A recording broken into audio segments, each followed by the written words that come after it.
Council meeting. We will start off with roll call. So, Councilperson McNamara. Present. Councilperson Shrestha. Present. Oh, let's start these recorders as well. Thank you, Councilperson Koss. Well, you know, all right, we'll start it over. It is still April 28th, and it is still 7:01. We will start this council meeting off with roll call. Councilperson McNamara. I remain present. Councilperson Shrestha. Present. Councilperson Ruger. Present. Councilperson Koss. Present. Councilperson Camera. Present. And I am Councilperson Wolf, and I assuredly am here. So that is roll call. And then let's go ahead, and anybody who wants to stand up and do the Pledge of Allegiance, you're welcome to do that now. To the flag of the United States of America and to the republic for which it stands, one nation, under God, indivisible, with liberty and justice for all. All righty. Oh, yes, and on the horn, we have the mayor zooming in. She is sequestering due to illness. Moving on the agenda, we have two sets of minutes to approve. We'll start with April 14th. I will make a motion to approve. Second. Anybody have comments, concerns? All right, all in favor of approving, say aye. Aye. Any abstentions? Any nays? All right, April 14th is approved. April 21st, council meeting minutes. I move to approve. Second. All right, any discussion? All right, all right, all those in favor, say aye. Aye. Any opposed? Any abstentions? All right, with that portion of our agenda done, we now move on to our citizens' comments, where we invite anybody who is present is welcome to come up to the podium, announce yourself by name and address, and you have 5 minutes to address council. Anybody else want to go? All right, Tony Benedetti, 2937 Irving Court. You know, tonight I'd like to talk about the infrastructure improvements that you guys are talking about. I don't believe it's being described to you guys quite accurately. You know, my opinion about the infrastructure projects is that, you know, there's 3 projects, maybe 4 now, that need to be done, that fall under the category of need to be done. In my opinion, the most important one is the storm sewer project on Jordan Road. Now, the issue that I bring up about this constantly is that you guys are getting ready to get financing that won't pay for that. I understand that it is possible to get another loan, but at this point, you don't know exactly how you're going to fund that. You're just hoping you get a 0% OWPC loan, but you really don't know how exactly you're going to fund that. Okay, now the next most important project would be the community building. Now, you have to understand that the past council had a very limited involvement in the floor plan and planning of the community building. And I presented tonight what I would consider the floor plan that you guys are talking about, $2.5 million, is if it would be nice if we could do this floor plan. The plan that I pass out tonight is a floor plan of the existing building, doesn't add any square footage, and in my opinion, provides all the things that are needed to bring, because that's the one thing that is needed in the community building and isn't a want, is bringing it up to ADA compliance. That's a need. And the need to do all of the maintenance to the building that we've been putting off for years and years. I don't believe that there's a need to add any more square footage, because when this all started off, we had an EMS in the garage over here, and the work conditions were deplorable at that time. I think Leah and the chief had to share an office. So that's why everybody's like, we got to do something, and I agree with that. But the thing that hasn't been considered is that we just got 800 square feet of space, which is basically doubling the square footage that the village has been operating out of for 40, 50 years. You know, so I really think you guys need to take a look at the floor plan that I presented and come up with somewhere in between what you have there, what you are proposing to do, and what I propose that we could do. Now, the next thing is the lakes. I don't believe you're being explained the situation with the lakes very well either, because there are basically, in my opinion, two different issues here. The big thing that is going to cost millions and millions of dollars is to make the lakes able to take fish and make it healthy enough for doing that.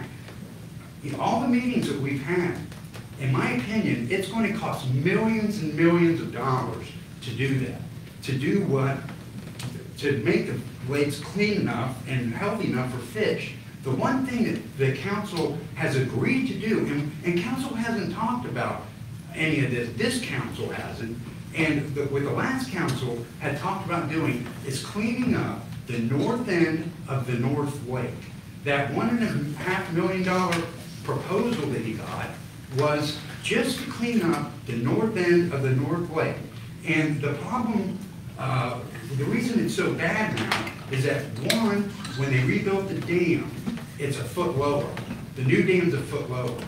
And the storm sewers that are broke back there, they don't flush out all of the leaves and sediment anymore. You know, so it's a compound issue. So if you fix the storm sewers back there, it's going to improve the condition of the North Lake. You know, so $1.5 million just to clean up the north end of the lake,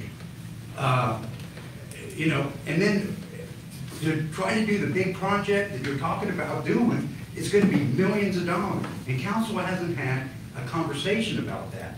I see, the amphitheater is another thing that started at planning and zoning. The structure started at planning and zoning. The mayor talks about all the conversations he's had.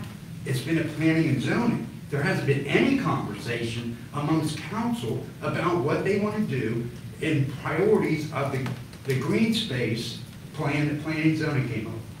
All right, Mr. Benedetti, thank you. Your time has elapsed. You know, this speed talking is... Mr. Benedetti, your time has elapsed. Yeah, I know. All right, are we again open it to any other residents? This is your opportunity to speak during citizens' comments. No? All right, well, we thank you for your attendance, and then I will move this along to legislation. All right, legislation. Okay, here's the big one, and the one that's fun to read. Ordinance number 07-2022. An ordinance providing for the insurance and sale of not to exceed $8 million in Special Obligation Development Revenue Bond Series 2022 of the Village of Minerva Park. Under Ohio Chapter 5709 of the Ohio Revised Code, for the purpose of paying the cost of certain public improvements, authorizing a pledge of and lien on certain service payments to secure such bonds, authorizing the execution and delivery of a bond purchase agreement, if any, or other agreements or related documents to secure such bonds, authorizing the execution and delivery of the transaction documents, authorization and approving related matters, and declaring an emergency. This is a third reading, so I am going to move to pass this as an emergency. I will second that. Moved and second, and now for discussion. All right, so for discussion, the first thing council would like to do is review how, you know, where we're at and what we're doing and why. So where we're at is back in 2016, when the MI development deal was struck, part of that was creating a TIF, right? A TIF agreement. And the TIF agreement, TIF stands for Tax Incremental Finance. And so what that does is it defines a district, which that district is the MI development, and it sets a base rate, a base value on all of the plotted properties in that district. Any value increase on those properties, that tax portion on that increase, so let's say the bare dirt is worth 10 grand, and then you build a $300,000 house on top of that, that 290, the property taxes on that 290, instead of going into our general fund, along with the portions that would go to the. Schools. Well, no, the schools are getting. Schools get theirs. Yeah, so we'll come to that. Okay. But the portion that would go, say, to the township, right, instead of those going to the township and to us, that comes to our TIF fund, right? So that is what the TIF is. The TIF, as Councilperson Bruegger mentioned, sometimes they can be made to include the school revenue. This one does not include the school, so the schools are getting their portion no matter what. The funds in the TIF fund are limited in their use, right? So they need to be used in a manner that benefits the TIF district.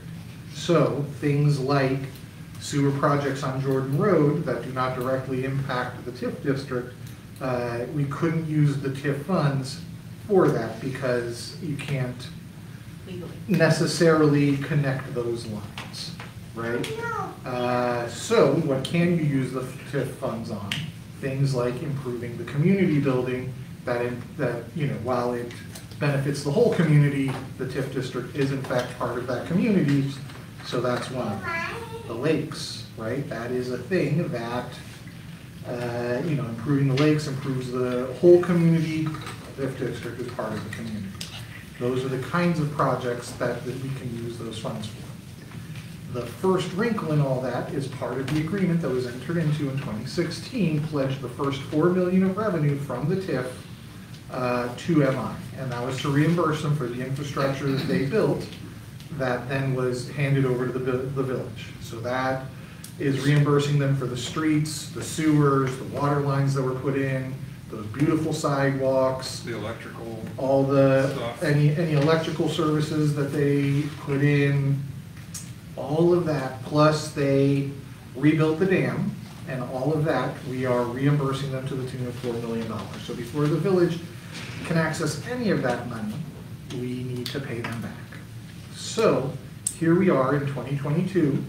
We have been working as a village for many years to do something about our administrative space and our community space, right? And so we are now at a point where we can use the revenue from the TIF to collateralize the financing for that project.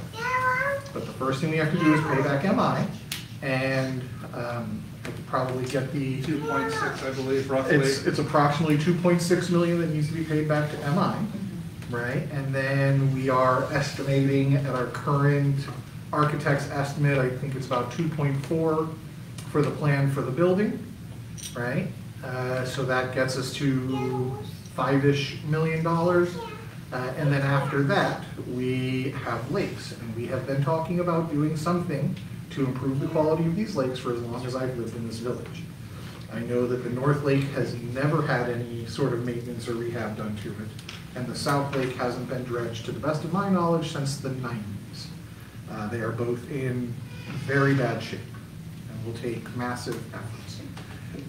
And then beyond those three immediate needs, right, there is also the amphitheater project, for which we do have a matching grant for the work that's planned there. And then other ancillary projects that will come after the the first priorities. There's a potential for a walking path to connect Jordan Road to Minerva Lake Road. There's a potential for a maintenance garage, right? Because with the rehab of the community building, we'll no longer have EMS building. And we have lots of maintenance equipment now, since we have tens of extra acres to mow, and Not hundreds. not hundreds of acres, but tens of acres to mow, right? We have that. So those are additional projects. Yeah, so the financing that we are engaging in is using the revenue from the TIF to pay off this financing. The financing we've got is a 25-year term financing, which is the longest we can finance out based on the revenue stream from the TIF, because the TIF has 25 years left in it. The interest rate is 3.77%, right? That is predicated on us being able to engage in this financing by, and I think we have like 15 days left on our 45 days, is that about right? We have a contract to be May 17th. Okay, so that would be 2 19 plus days. 7, 19 days. So we have 19 days to be in contract on that. Otherwise, we lose that rate, and we would have to, find again what the new rate would be, right? Which is a roll of the dice, and rates are generally rising at this time. Now, the other important part of this is that the income that the TIF is generating is approximately $641,000 annual. The payment, the annualized payment on this financing is just under $500,000, which leaves another 140-some thousand of TIF funds that will accumulate for other TIF eligible projects. And that is where we're at. And again, just to wrap that all up, the reason for the emergency is to ensure that we can engage in this excellent rate, right? Because if we don't pass as an emergency, then it's 30 days for the legislation to be enforced, which is past the deadline. And that is, even if it were an increase of, and I think I did the math, at 10%, it was over the term of it hundreds of thousands of dollars. Like a 0.1% increase in rate over the 25 years was hundreds of thousands of dollars, and saving that kind of money sounds like an emergency. And I don't have a crystal ball, but I think rates are already up about a point from where Yeah. 3.7, you're talking about a point on 25 years on 8 million. Anyone with a mortgage can go, wow, that's gonna be a lot of money. So that is the history and the what is going on. I'll pause here to make sure that legal counsel, did I say anything incorrect? You did a very nice job. Okay. I'm moving on to the FAQ, so if what you were about to say is part of the FAQs.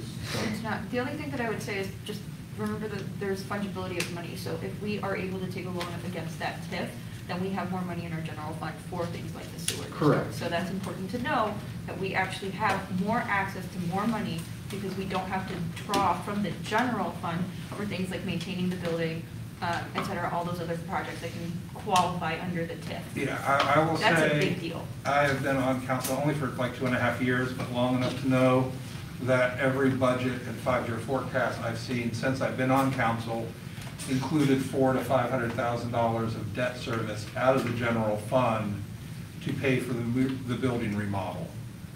And Leah's shaking her head, so I'm saying something right.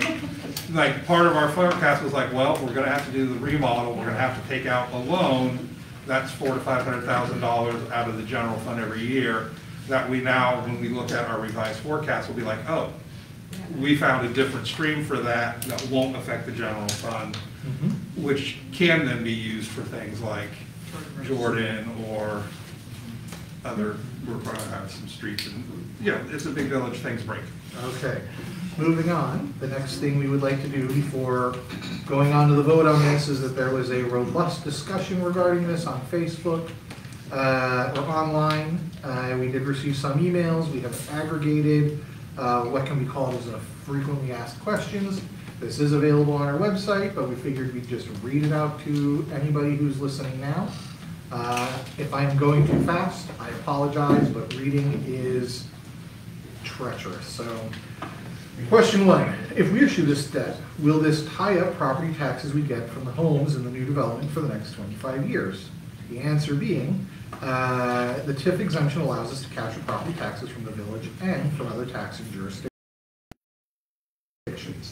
So what this is saying is that we are collecting more in TIF than we would just from straight property taxes, because we are capturing, again, from other. To put that in another way, let's say the TIF, which can only be used in things that affect them, at least indirectly or in some way, if we said, well, we'll just stop the TIF so we can go straight to property tax and use it for whatever we want, we could do that, but the amount we collect would be less, because all of a sudden, all the other entities that have rights to that money under normal circumstances that are being fenced out because it's a TIF, because we're saying, look, it's a new development, you need extra money to build the infrastructure and whatnot. Those other places, like, I'm sure, what are we in? Glendon Township isn't getting their share of this money, that share is all going to us because it is a TIF. If you close that TIF, London says, good, that's closed, now we can get our whatever percentage out of this that is determined to us, and then the value of what we're getting goes down. Or we get less money Or- than that's or- If, Yeah. Yeah. if the village passes this ordinance, will the village end up paying 15 million over the next 25 years for the 8 million we are borrowing? So the answer here, the village will take on a principal balance of 8 million to pay pay interest of 3.77% on such principal. The village has the ability to refinance the debt at lower rates should those become available, or to pay off the debt entirely. One other thing to call out here of note is that 15 million is about 2.5 million high. The total cost is approximately 12.3 million for the total cost, principal and interest altogether. And a couple of council people on their own just did the math as well, separately, Yep. just in case. Next up, if the village does not pass this ordinance and just pays the debt back to MI over the next 4 years, could we close the TIF and use the property taxes from the new development for anything we need to? Yes. However, the amount of tax revenue to the village would be significantly decreased because the other taxing entities would be entitled to their share of the property taxes. In other words, if we were to wait 4 years, MI would be paid off. We could close the TIF and then start depositing property taxes from the development into the general fund and use it for anything. That was sort of like a follow-on question. And then the response to that, if you close a TIF, the amounts which would be collected as TIF payments go instead to other taxing jurisdictions, which significantly reduces the amount given to the village. Yeah, and of course, I will throw on here, the other problem with that is that if we just wait and pay it off over 4 years, we have 4 more years of not handling the problems that we've perceived with this building, handling the problems that we've perceived with the lakes, and progressing in any of those ways, And right? 4 years of cost for doing things like that going up. Right, and all of those things will be more expensive in 4 years than they are today. Correct. And- Next, was the original plan to use the TIF to pay back MI and then use the rest for infrastructure? The answer here is the TIF was created to assist in the development of approximately 250 single-family homes through the construction of infrastructure, including roads, sewer systems, etc. The initial construction was provided by MI, which is the amount that is being paid back. The ordinance also contemplated additional public infrastructure improvements after MI was paid back, and it cites the Exhibit B to Ordinance 04-2016. Also, the council has the authority to reassess the needs of the village. I can speak to this directly because I was on the council that engaged in this TIF agreement, and I assure you, we had many hopes and dreams for what we could use this money for, and this is exactly the kinds of things that we hope to use this money for. Next up, what are the risks associated with this deal? If we take on 8 million in debt and then, for some unknown reason, can't find qualified professionals to complete the contemplated project, what happens? The answer, this is highly unlikely, but if the village were unable to complete any infrastructure projects, then the village could place the money in escrow where it would gain interest and would be enough to pay off the debt with no financial penalties. Next, what if any of the projects? Hold on, I have a question about that for Emmett? Emmett. I was trying to think of his last name and realized I didn't know it. Because, and we also have a question, we have to use this money in 3 years, is that correct from when we get it? Yeah, you can elaborate on Yeah, that. sure, and hello everyone, Emmett Kelly with Frostburg Tide. When you borrow at tax exempt rates, the federal government, per the Internal Revenue Code, puts restrictions on the use of those funds and also on the amount of time you have to spend. And there's a general 3-year restriction on spending those down. You can get up to a 5-year exception. Those are, you have serious delays, construction, et cetera. But 3 years is the general rule. Also, it's good to spend it within 3 years because you'll meet other exceptions within that under the arbitrage and rebate rules. So the money's in the bank and you gain some more interest than what you're paying. You could use that for your project as long as you spend it within 3 years or less.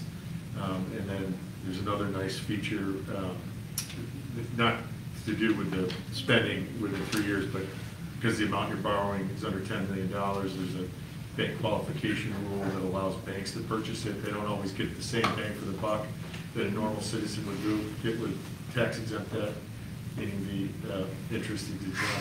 They get more of a percentage of that interest exempt if it's under $10 million, so that's another nice feature here as well. Right. So I guess my point is in that last one, it said if we don't spend it, we could bank it and get interest, but we kind of have to do 3 years. You said extend to 5, because if after 3 years we can show good faith, look, we're trying, Right. and we just can't get this contractor to take our money, Right. and we get 2 more years, but, you know, here's where we've put out bids, here's where we've tried. Yeah, and We certainly actually have a there- little bit of a slide at the end there. Exactly.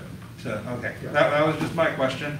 All right, next up. Sorry, I gave you a little more. No, that's all right, no, What More's fine. if any Very of the standard. projects, what if any of the projects we intend to finance with this debt end up costing more than anticipated?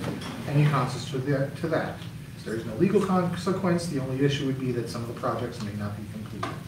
Right, so obviously, if it turns out the community building renovation, which would be the top priority, runs over the 2.4, you know, that might eat into our ability to do, say, a maintenance garage or a walking path from Jordan or whatever other projects. And then we would just have to sit down and relook at what's left and say, okay. An opportunity to And replenish. it's gonna be a hard one to shake off. A lot of people really like that, and it looks to be, not that this is an amphitheater debate, we're into that for about $80,000. The state will match the other 80,000. 50 and 50 to get a $100,000 project done. Okay. That one sounds great. All right, is there any reason that taking on this debt would prohibit the village from seeking other funding sources for road and sewer projects? No, the village has recently found OPWC 0% interest loans that it is used for sewer projects and intends to do the same on Jordan Road because a 0% loan makes fiscal sense for the village. Next, why is it necessary to pass as an emergency? So I will read the answer here. Under the laws of Ohio, the village council has wide latitude to make decisions about what constitutes an emergency necessary to preserve the public peace, health, safety, and welfare of the village and its inhabitants. The current financial and construction markets are volatile, and the village has secured a strong interest rate for the issuance of these public bonds. The funds will be used for long-needed and necessary public infrastructure projects that will benefit nearby homes, development, and other residents of the village as well. The financial welfare of the village is strengthened by locking in the proposed rate for the special obligation bonds. And as we discussed the timeline on that, we have until May 17th, which gives us a scant 19 days, which is not long enough for us to not pass this as an emergency and still engage in that rate. And that is the bottom of the list. I think, let me double check my notes of things that we wanted to. I had written down the sewers, but once again, the sewers, I think we covered with the fact that Yeah. until we, you know, even if we did take this out, it would be 4 years, that we have to give the TIF money to MI, and then we can start saving for monies. At that point, if we want to use this money for sewers, which we can't, it would be 4 years before we started saving the money from it to pay for them.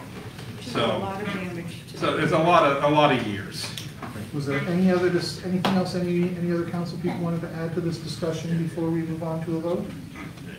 No? All right, then, Mayor Hughes, if you're here virtually, do you want to call the roll? No, she's passed Oh. it. She delegated to Leah. Oh, I mean, you bothered to log on, I wanted to give you a job. She's If got- I do, I'll start coughing, so I don't think we want that. Her job is to continue breathing. He's here. Go for We're it. ready for the call. Councilperson Bruger, Aye. Council President Wolf, Aye. Councilperson Camera, Aye.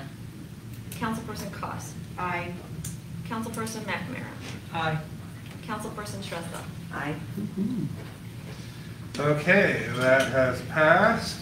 Moving on to our next piece of legislation. This is, hey, more excitement. Okay, but hopefully not, that's gonna ruffle too many feathers here. Ordinance 08-2022, an ordinance updating the wage and salary ranges, the number of employees and positions for the village of Minerva Park. Primarily, the changes to this are seasonal employees for both maintenance and the pool. The big changes is we're upping their pay a little bit for seasonal, I think like $1 an hour band range. I believe it used to be 12 to 15, now it's $13 to $16 an hour. Similar with the pool, we're also adding years of experience, so 0 to 1 year experience for a lifeguard, 10 to 12, 2 to 3, 12 to 14, 3 to 4 plus, 14 to 16, trying to get some return lifeguards, some continuity, some staff to keep the pools open. Any other major changes in here that I'm missing? Looking at our fiscal people. If you have something to chime in, it's because I don't know it. Section 6 is an add-on. 1, 2, 3, 4, 5. Chief of police, pool manager, fiscal officer, that one? No, section 6.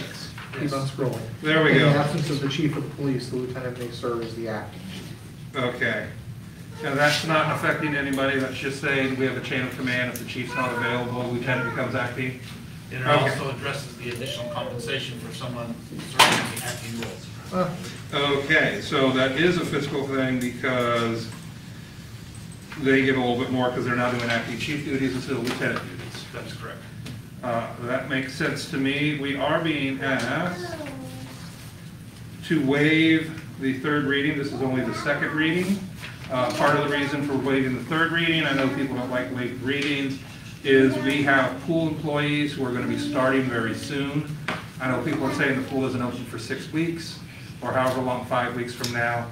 The lifeguards get hired and start working beforehand because there is stuff that needs to be moved and scrubbed, and I don't know what they do to get the pool ready. I assume things get moved and scrubbed. So the lifeguards will be starting before the pool actually opens. So you have to move to waive the third. Yep, I move that we waive the third reading on ordinance 08-2022. Second. Moved and seconded. Call that roll. Councilperson Bruegger. Aye. Council President Wolf. Aye. Councilperson Cameron. Aye. Councilperson Cost. Aye. Councilperson McNamara. Aye. Councilperson Shrestha. Aye. All right, we have waived the third reading. I will move that we pass ordinance 08-2022. Second. Moved and seconded. Any discussion on this? Seeing no one on a microphone, we will move on to a roll call vote. No, we won't. We'll move on, yeah. So a roll call vote, not a voice vote. There we go. Councilperson Cameron. Aye. Councilperson Cost. Aye. Councilperson McNamara. Aye. Council President Wolf. Aye. Councilperson Bruegger. Aye. Councilperson Shrestha. Aye. All right, that is taken care of. Next, we have ordinance 09-2022, an ordinance to make supplemental appropriations for the current expenses of the Village of Minerva Park for the year 2022. We are increasing supplies and materials and contractual services. Some of that is for the, what are you calling it?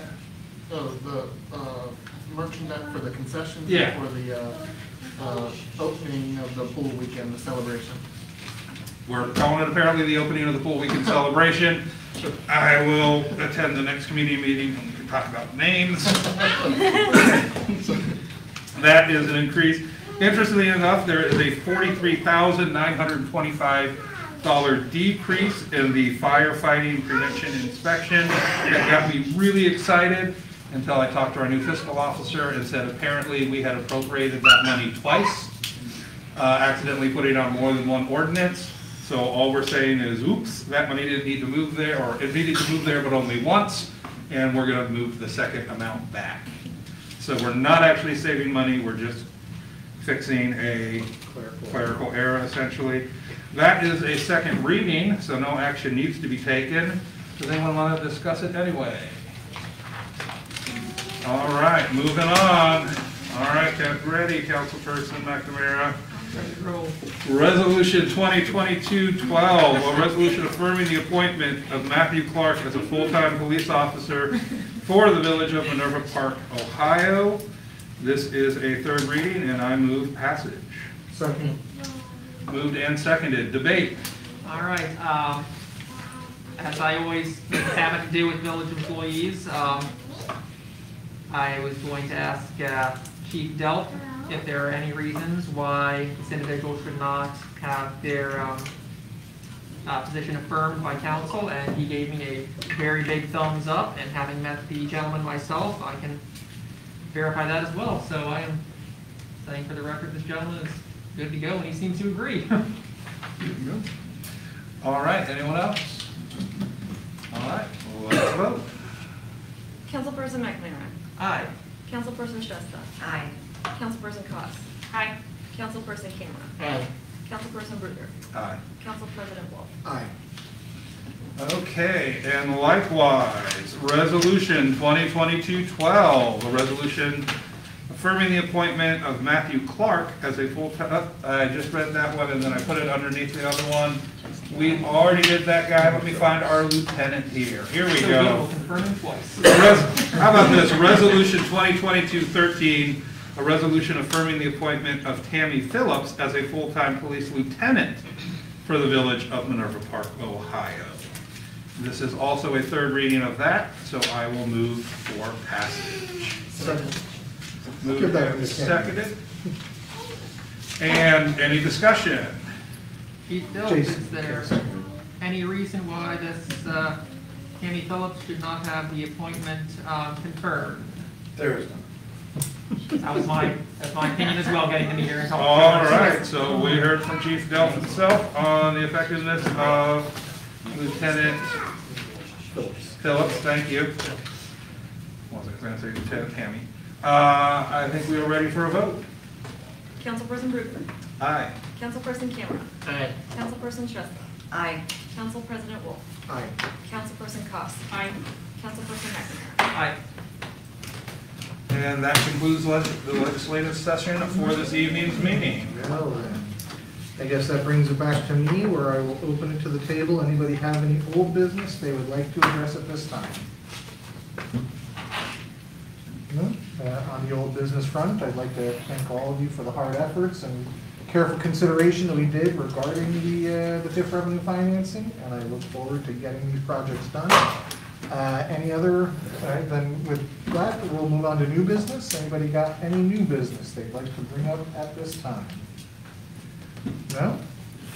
All right, well then, with old business and new business taken care of, I will move that we adjourn. Second. Everybody seconded. I did not. Any, all in favor? Aye. Any opposed? Nay. Anybody abstaining? Okay, then let's get the heck out of here. Hi, Tiffany, thanks for showing up. Feel better soon. Feeling better. Hey, Council President Wolf and council members, thank you. I really appreciate working with all of you, the questions that you had, and we'll work with speed to get this done.